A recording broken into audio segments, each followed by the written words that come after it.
काम पर आने के बाद तारे वारे सेट कर देता हूँ और सामान रखने लग जाता मैं ऊपर फटे पर। फिर मुझे आवाज देते हैं जाओ नाश्ता आ गया, नाश्ता ले आओ। बाहर चला जाता हूँ, नाश्ता उठा लाता हूँ, सुफरा लगा लेते हैं, हम सारे नाश्ता कर लेते हैं। नाश्ता करने के बाद हम खड़े हो जाते हैं काम पर। मैं अपने पत्थर तैयार करने लग जाता हूँ। आज पता नहीं क्या मुश्किल थी, सारी फ्लैटें हमारी बिल्डिंग के ऊपर से गुजर रही थी। फिर मैं बैठ जाता हूँ जाविया तैयार करने के लिए। हमारे चैनल लगाने वाले होते हैं, हम पहले चैनल लगा लेते हैं क्योंकि चैनलों के ऊपर ही हमारे पत्थर लगते हैं। 10 बजे हमारा दूध आ जाता, दूध पी लेते हैं और आ जाते पेटी से काले पत्थर निकालने के लिए क्योंकि नीचे सारे काले पत्थर लगने होते हैं। फिर हम खड़े हो जाते खाने के इंतजार में, 12 बज जाते हैं, हमारा खाना आ जाता है। चावल और मुर्गी होती है हमारी आज दिन को। मैं उसको जब चखता हूँ उसका जायका तो आपको पता भी है ना। खाना वाना खाकर मैं चला जाता हूँ थोड़ी देर रेस्ट करने के लिए। मेरे पास 2-3 और पेज है, मुझे जब भी टाइम मिलता है तो मैं उन पर काम करने लग जाता हूँ। रेस्ट का टाइम खत्म हो गया, फिर मैं आ गया काम करने के लिए। पत्थर काट लिया, प्यास लगी और चला गया पानी पीने के लिए। अब काम हमारा ऐसा है 5 बज जाते हैं, हमें पता ही नहीं चलता, वीडियो बनाने का टाइम ही नहीं मिलता मुझे। हम चल पड़ते हैं सीधा घर। आज हमने किसी को नहीं उठाना था रास्ते में से।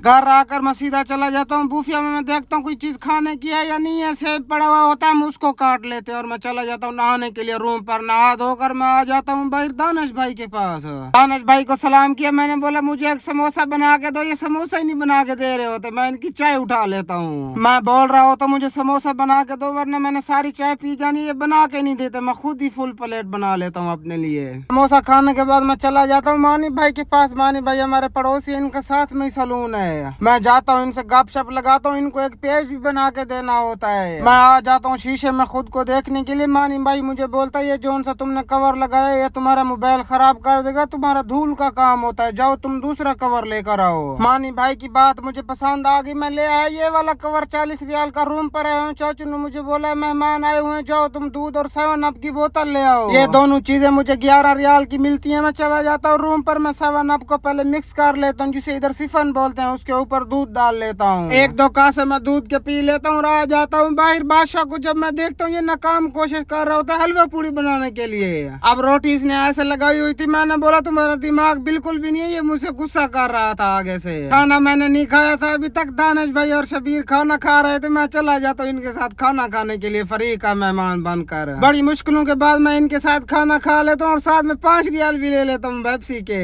अब दानिश भाई तो मुझे पेप्सी पिलाने वाला था ही नहीं। मैंने शबीर को बोला, शबीर ने मुझे एक पर्ची दी जिसमें 2.5 रियाल थी और 2.5 रियाल नगद दे दिए मुझे। इस पर्ची का मतलब यही है, इसमें 2.5 रियाल लिखे हुए थे, बंगाली के साथ में साइन भी था क्योंकि बंगाली ने 2.5 रियाल देने थे शबीर के। 2.5 रियाल मुझे शबीर कैश दे देता है, बोलता है 5 रियाल वाली पेप्सी लेकर आओ। मैं आ जाता हूँ जब बकाले पर बंगाली भाई को पर्ची देता और साथ में ठंडी ठंडी बोतल में उठा लेता हूँ मरिंडा की।